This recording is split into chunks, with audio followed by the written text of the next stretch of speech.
The fluorescent lights hum, casting a stark, unforgiving glow on Officer Matt Miller, 40s, a man whose once crisp uniform is now rumpled, his tie askew. His face is pale, unshaven, eyes bloodshot. His badge, a symbol of his former authority, is conspicuously absent from his chest. He sits at a chipped metal table, hands clasped tightly, knuckles white. The air is thick with the stale scent of disinfectant and despair. Opposite him sits Captain Rachel Foster, 50s, head of internal affairs. Her posture is rigid, her expression impassive, her voice a monotone drone that seems to strip the room of all warmth. She holds a thick file, its contents a death knell for Miller's career. Captain Foster. Officer Matthew Miller, serial number 7349. On the evening of May 14th, at approximately 22:37 hours, you initiated an unauthorized traffic stop on a vehicle owned and operated by the Honorable Judge Anya Sharma. Your conduct during this incident constituted gross misconduct, racial profiling, abuse of authority, and obstruction of justice. Subsequent investigations have uncovered a pattern of similar infractions dating back. Miller flinches at the mention of Judge Sharma's name, a flicker of raw fear, quickly replaced by a desperate, pathetic bravado. Miller, this is a witch hunt. She's pulling strings, Cap. You know how these people are. Always playing the victim. I was just doing my job. Captain Foster doesn't even look up. Her gaze remains fixed on the file, as if Miller himself is merely another piece of evidence. Captain Foster, to your probationary period in 2008. These incidents, previously dismissed or downplayed, now form a clear and undeniable pattern. Furthermore, your attempts to intimidate witnesses and tamper with evidence during this investigation only compounded your culpability. Miller tries to interrupt, to protest, but the words catch in his throat. He's a trapped animal, cornered, his usual swagger completely gone. The truth, ugly and undeniable, hangs in the air. He sees the folders, thick with documented failures, all leading back to one fatal mistake. Captain Foster.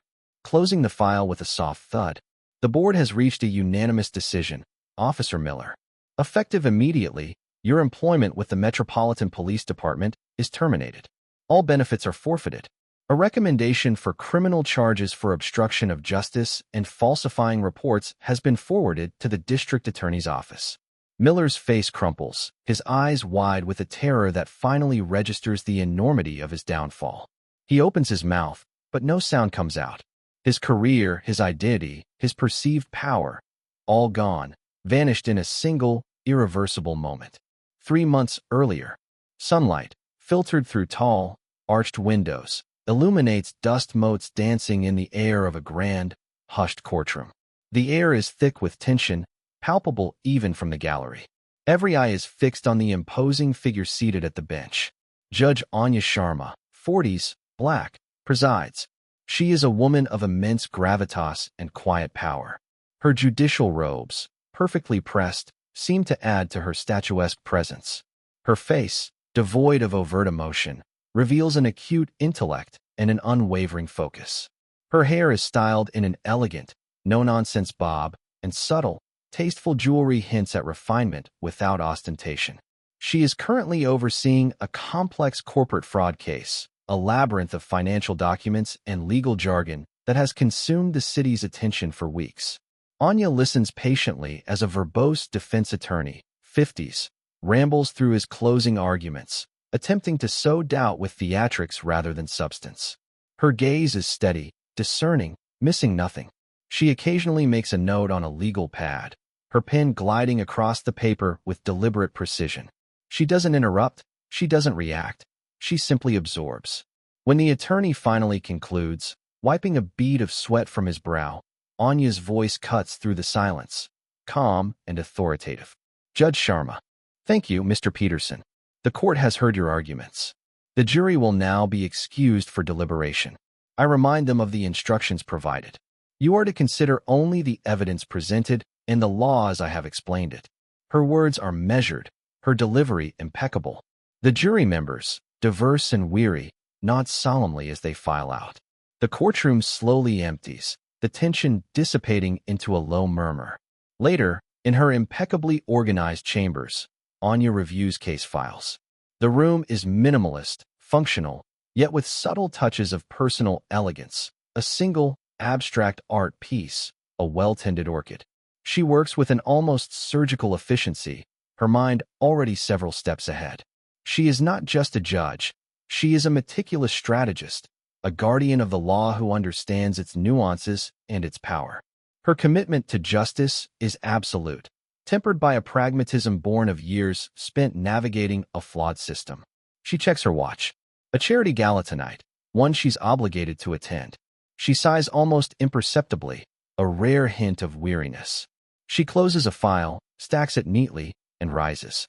As she walks towards her private exit, she pulls out her car keys, a sleek, expensive European model, well-maintained and reflecting her own understated luxury. She moves with a quiet confidence, the kind that comes from knowing exactly who she is and the weight her presence carries. The city night is a cacophony of sirens, distant shouts, and the thrum of traffic. Officer Matt Miller, 40s, a burly man whose uniform always seems a size too tight, patrols a diverse, working-class district known for its intermittent tensions.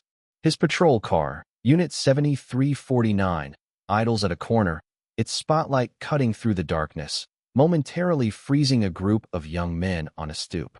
They glance at him, then back to their conversation, a silent, unspoken challenge. Miller glares at them, a sneer playing on his lips. His partner, Officer Jenkins, 30s, a younger, less overtly aggressive man, shifts uncomfortably in the passenger seat. Miller, muttering, "Look at him. Think they own the place." Another night, another excuse for trouble. Jenkins offers a non-committal grunt. He's seen this 1,000 times. Miller's casual prejudices are as much a part of the patrol car's ambience as the stale coffee smell. Miller's policing style is characterized by an almost theatrical display of authority. He enjoys being the biggest dog in the yard, the one who lays down the law, often disproportionately.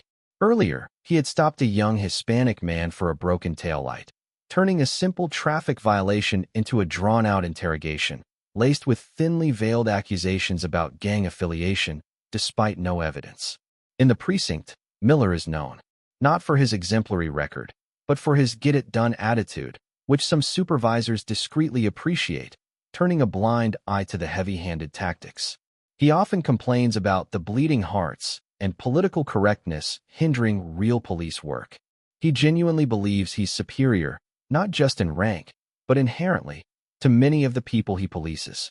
This belief, nurtured by years of unchecked power and the tacit approval of a system that rewards results over ethics, has calcified into an unshakable conviction of his own immunity. He pulls away from the corner, slowly cruising down a dimly lit street lined with aging brownstones and flickering neon signs. He scans the faces on the street, his eyes narrowed, searching for any minor infraction, any perceived challenge to his authority. He sees himself as the last line of defense, a lone wolf in a hostile environment, fully confident that his position, his uniform, and the unspoken code of his department will always protect him, no matter what. He's itching for an opportunity to assert that power. Tonight, he's feeling particularly emboldened, particularly untouchable.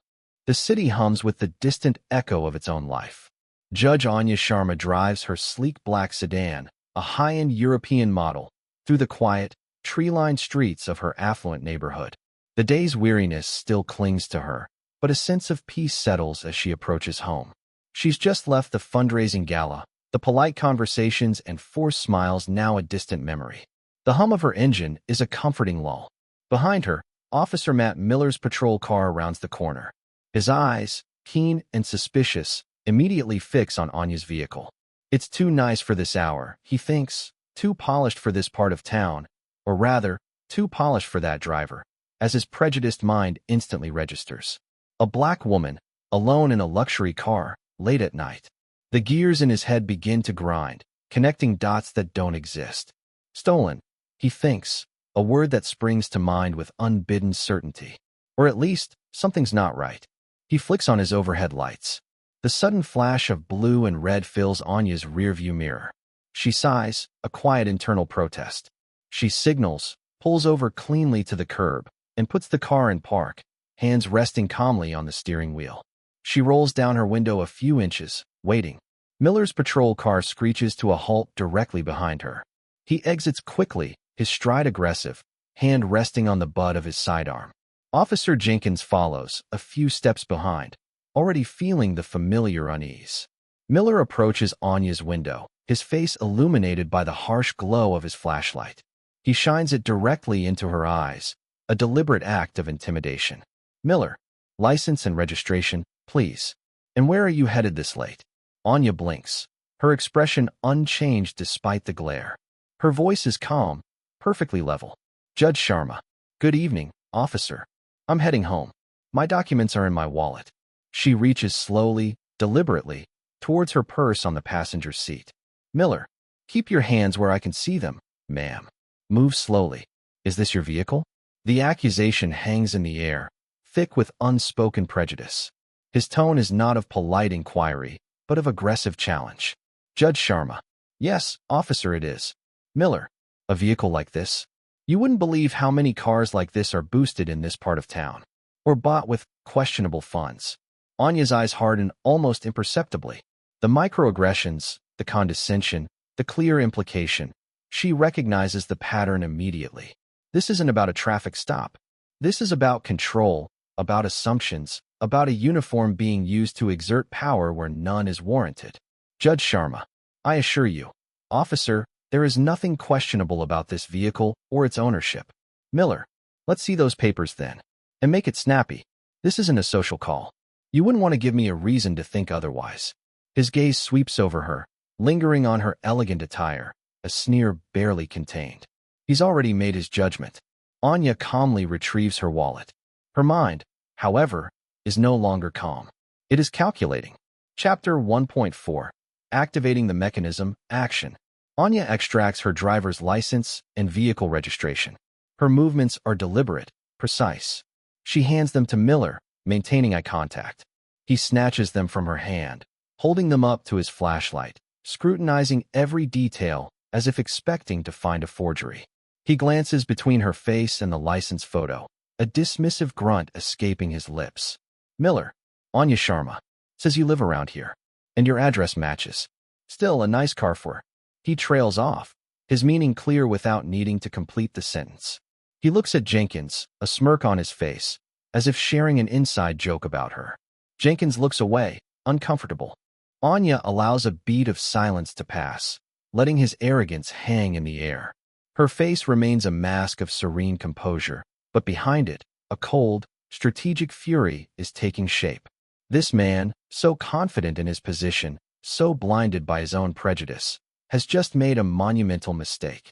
He underestimated her, and he underestimated the system she serves. Judge Sharma. Officer Miller, you are making unwarranted assumptions based on my appearance and the make of my vehicle. Your conduct constitutes harassment and racial profiling. This will not stand. Miller laughs, a short, dismissive bark. He hands her back her documents, tossing them rather than placing them respectfully in her hand. Miller. Oh, is that right, ma'am? And what are you going to do about it? Call your mommy? He steps back, puffing out his chest, completely confident in his invulnerability. He believes he has her cornered, intimidated. Anya looks at him, her eyes piercing. There is no anger in her voice, only a chilling, absolute certainty. Judge Sharma. What I am going to do, Officer Miller, is ensure that your egregious abuse of authority is brought to the attention of every relevant oversight body. She reaches into a hidden compartment in her wallet, not for money, but for something far more potent. With an unhurried grace, she extracts a small, leather-bound card case. She opens it, revealing a gleaming gold badge and an official identification card. She holds it up, not for him to take, but for him to see clearly in the harsh beam of his own flashlight. The ID clearly states, the Honorable Anya Sharma, Superior Court Judge. Miller's smirk vanishes. His eyes widen, his bravado instantly evaporating, replaced by a look of dawning horror. He takes a half-step back, as if struck. Jenkins gasps softly. Judge Sharma. Her voice, though quiet, now carries the full weight of her office. This is not a threat, Officer Miller. This is a notification. Your actions tonight, including your racial profiling, your disrespectful conduct, and your unsubstantiated accusations, will be immediately reported to Internal Affairs, to the Chief of Police, and to the Judicial Ethics Commission. I will also be formally requesting a full review of your service record and the procedures of your precinct. She snaps the ID case shut, her movements deliberate and final. Her gaze is unwavering, locking with Miller's now fear-stricken eyes. Judge Sharma, you have just initiated the full force of a higher, impartial system of justice, officer, and it will find you. Have a good evening.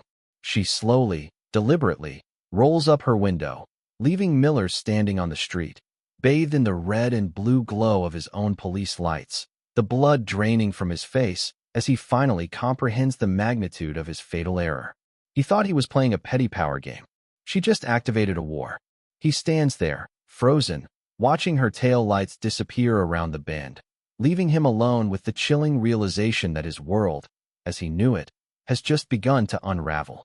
The air in the precinct is thick with the usual blend of stale coffee and bureaucratic inertia. Officer Miller sits at his desk, attempting to project an air of nonchalance.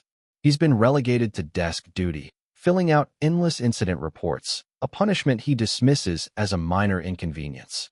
He regales his colleagues with a dramatized, self-serving account of his encounter with Judge Sharma. Miller. Yeah, some fancy judge trying to throw her weight around. Thought she could pull rank. I shut her down. These types, they think they're above the law. But not on my watch. My captain handled it. Said it was a waste of time. His immediate supervisor, Lieutenant O'Malley, 50s, grizzled, cynical, walks by, pauses, and claps Miller on the shoulder. LT O'Malley. Don't worry about it, Miller. Happens all the time. Judges get their noses bent, try to make a fuss. We'll ride this out.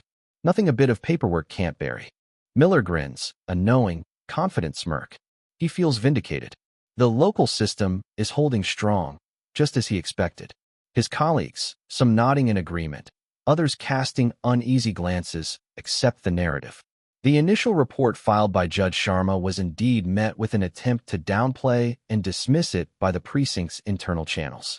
A few dismissive notes, a superficial inquiry, and a quick, no wrongdoing found were the standard procedure for such complaints against a high-ranking officer. However, the hidden mechanism Judge Sharma activated was designed to bypass such localized corruption. Her report, meticulously detailed and professionally worded, went not just to the precinct, but simultaneously to the Chief of Police's office, the Mayor's office, and critically, to the Judicial Ethics Commission. The involvement of a sitting Superior Court judge was not a mere complaint, it was a crisis. Int. Chief's office, same day. Chief of Police Peterson, 60s, a political animal, sits behind his large desk, looking grim. Across from him, Captain Foster of Internal Affairs, the same woman from the prologue, sits composed and watchful. Chief Peterson. This is a mess, Rachel. A Superior Court judge? And her complaint isn't just about a bad stop, it's about racial profiling. In this climate, with the mayor's new diversity initiatives, we can't just sweep this under the rug. Captain Foster. No, sir. Her report is too thorough, too precise, and her reputation impeccable. If we try to bury this, it'll blow up in our faces worse than if we handle it properly. The Judicial Ethics Commission is already making inquiries. Chief Peterson. All right. Full investigation. No holds barred. And I want updates. Regular. This needs to be handled surgically, quietly. Captain Foster nods, her expression unreadable. She exits, her mission clear. The weight of Judge Sharma's name, her position, and her strategic activation of multiple oversight bodies has transformed a local incident into a top priority, high-stakes investigation. Miller remains oblivious.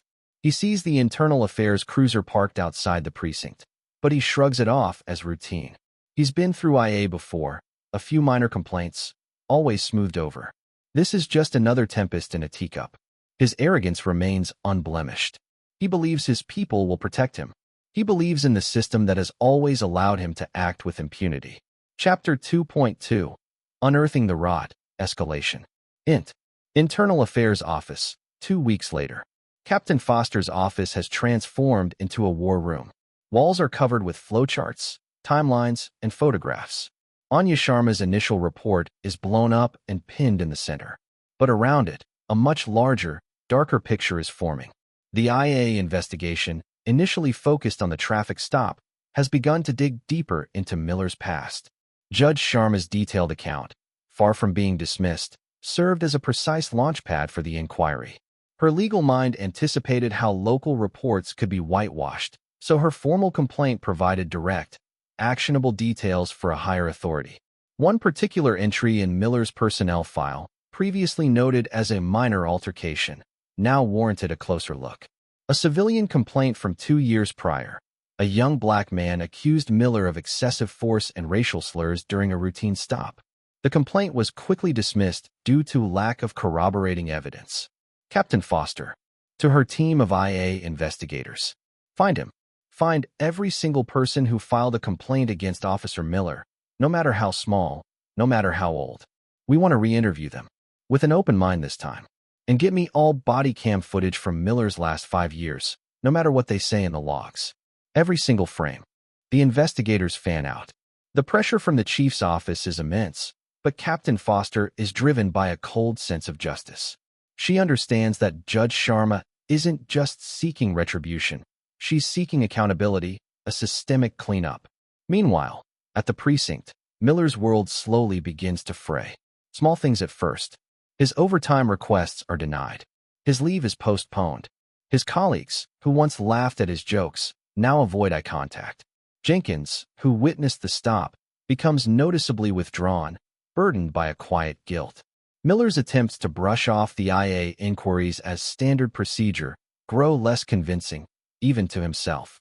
Miller, to a colleague, trying to sound jovial. Just a bit of IA busy work. They're just going through the motions. You know how it is.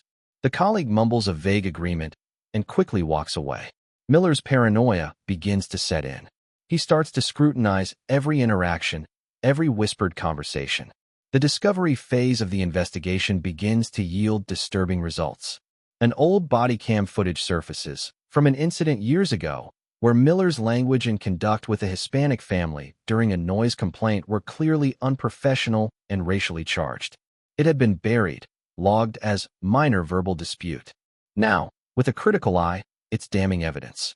Witnesses, previously intimidated or dismissed, are recontacted. One elderly black woman, Empress Evelyn Reed, 70s, who had filed a complaint about Miller using excessive force on her grandson years ago, now speaks to IA investigators with renewed hope. Mrs. Reed, he called my grandson a menace and pushed him against the wall for no reason. I tried to report it, but they said I was confused. Her words are recorded, adding another layer to the growing pile of evidence. The minor inconveniences for Miller are rapidly escalating into undeniable accusations. He sees the walls closing in, but his arrogance still prevents him from fully grasping the extent of the coordinated attack by the higher system. He still believes he can talk his way out of it, just like he always has. Internal Affairs Office, 1 month later. The investigation has widened dramatically. The flowcharts now connect Miller to several of his immediate supervisors, Lieutenant O'Malley, and even Captain Gregory, 60s, the precinct captain. It's no longer just about Miller's actions. It's about the culture that enabled them. Email chains, internal memos, and shifted shift schedules reveal a pattern of disappearing complaints, reassigned cases, and lost body cam footage whenever Miller was involved in a questionable incident. The local, corrupt system is now undeniably visible. There are clear indications that his superiors not only downplayed his transgressions, but actively protected him. Captain Foster, presenting findings to Chief Peterson. Sir, it's worse than we thought. Lieutenant O'Malley has consistently suppressed complaints against Miller. Captain Gregory signed off on the dismissals without proper review. There's a systemic failure here, a culture of willful blindness, perhaps even complicity. This goes beyond one bad apple. Chief Peterson looks physically ill.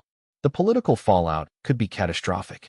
The city, already sensitive to issues of police misconduct, would erupt. Chief Peterson, rubbing his temples. Find every thread, Captain. Every single one. No one is above this. The pressure on Miller becomes unbearable. He is suspended with pay, his badge and gun confiscated. His phone rings constantly with calls from IA, from lawyers, from his now panicked union representative, who tells him the department isn't fighting for him anymore. His old protectors, O'Malley, Gregory, are too busy trying to save their own careers, scrambling to distance themselves from him. Their panicked attempts to save themselves lead to even more evidence being exposed as they try to shift blame. In a desperate, ill-conceived attempt to regain control and save himself, Miller does something truly reckless.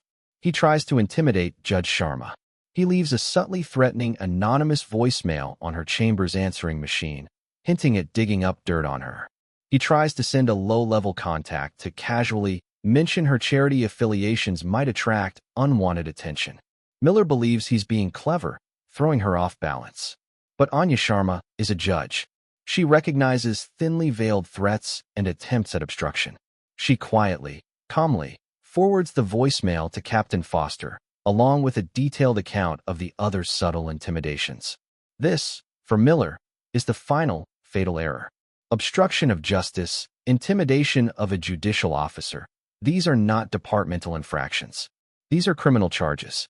And Judge Sharma has just provided the irrefutable evidence. She has not retaliated emotionally. She has strategically added more weight to the scales of justice, ensuring his complete and utter downfall. The higher, impartial system is now fully engaged, its gears grinding inexorably towards its final, decisive judgment. Miller's initial act of arrogant prejudice has metastasized into a full-blown systemic investigation, threatening to bring down not just him, but the very structure that protected him for so long. He is a pawn, blindly flailing against a force he cannot comprehend, let alone defeat. Int. Police Disciplinary Hearing Room Day. The room is austere, devoid of any adornment, designed to project an air of impartial justice. A long, polished table dominates the center. Seated on one side are the members of the disciplinary board, Chief Peterson, Captain Foster, and a representative from the city attorney's office. Their faces are grim, their expressions resolute. Opposite them sits Officer Matt Miller, a shadow of his former self. His uniform, now clean and pressed, seems to mock his disheveled spirit. His eyes dart around the room, full of fear and a desperate, clinging hope. His lawyer, a weary public defender, whispers counsel, but Miller barely hears him. The hearing begins.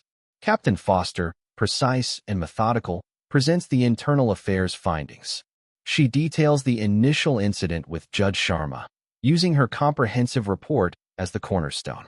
Then, she systematically lays out the layers of Miller's past misconduct, each instance a chisel blow against his crumbling defense.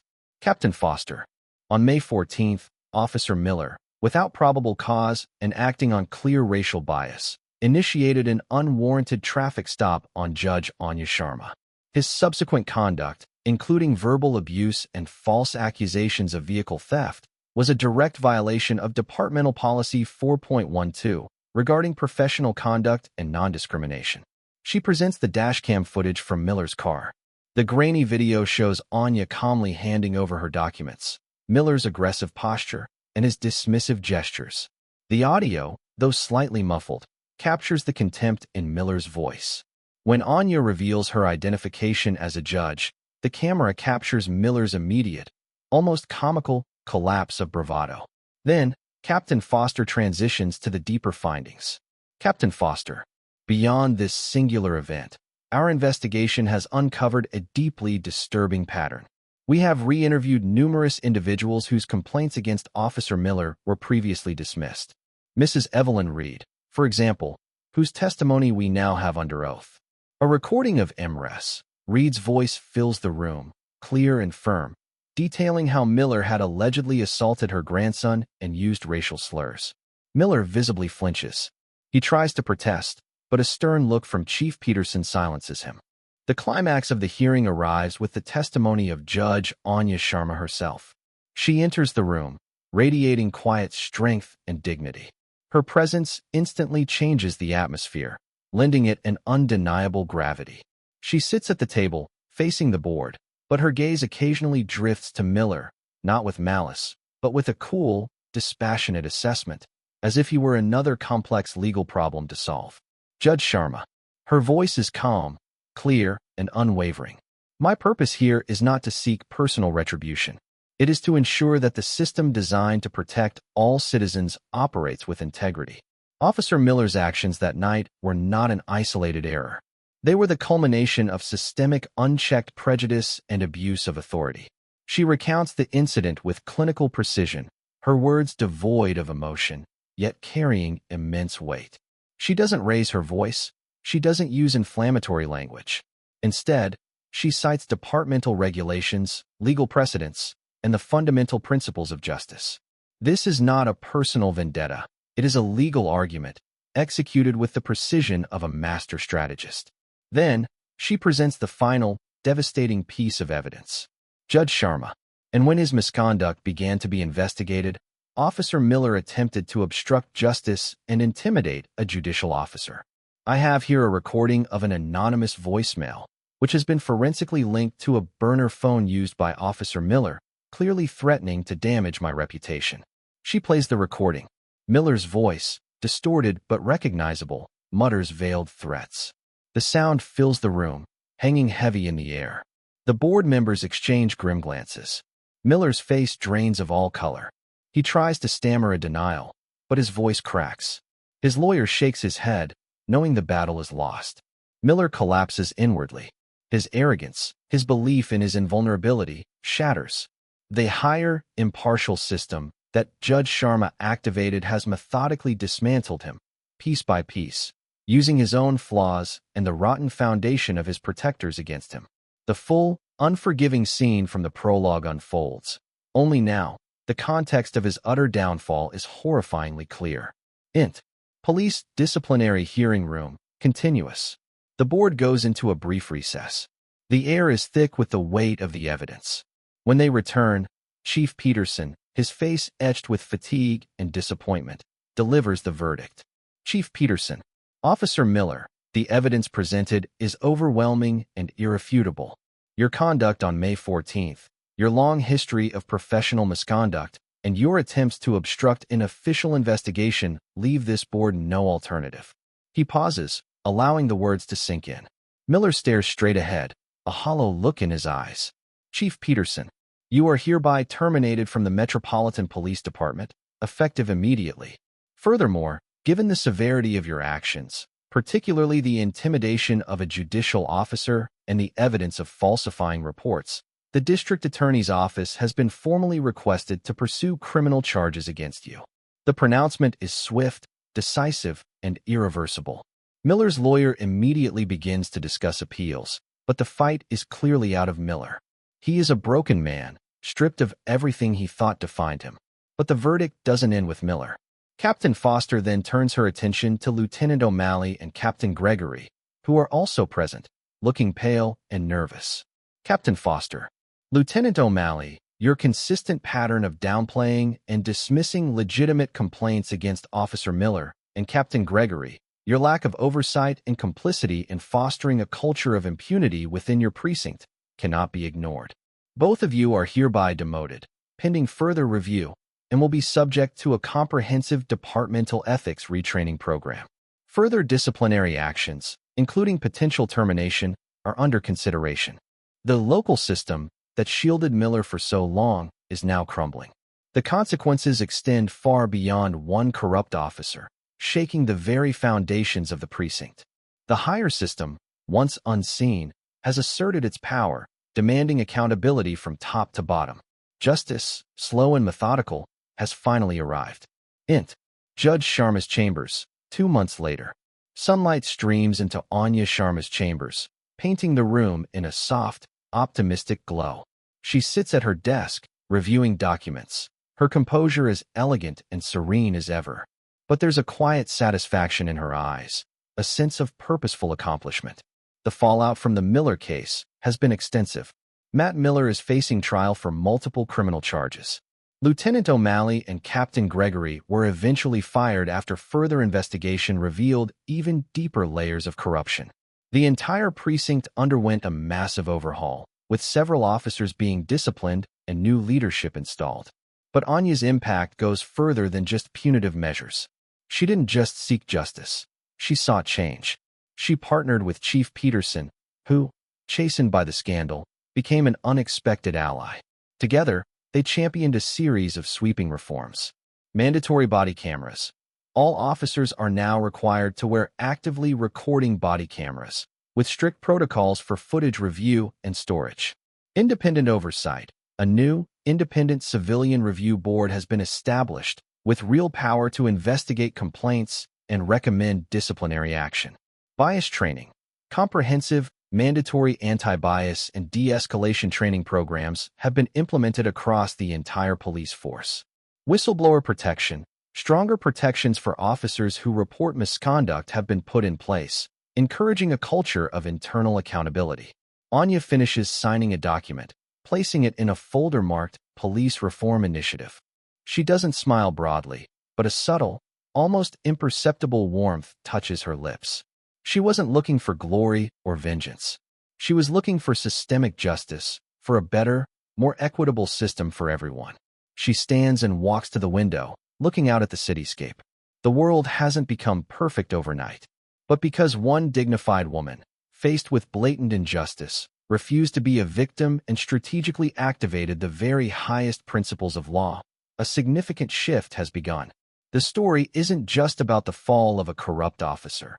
It's about the triumph of principle, the quiet power of strategic action, and the enduring hope that even the most entrenched systems can be reformed. The final image is of Judge Sharma, a pillar of strength and integrity, looking towards the future, a silent guardian of blind justice, ensuring that the scales remain balanced no matter the odds. The viewer is left with a profound sense of catharsis, a belief that justice, when pursued with intelligence and unwavering resolve, can indeed prevail.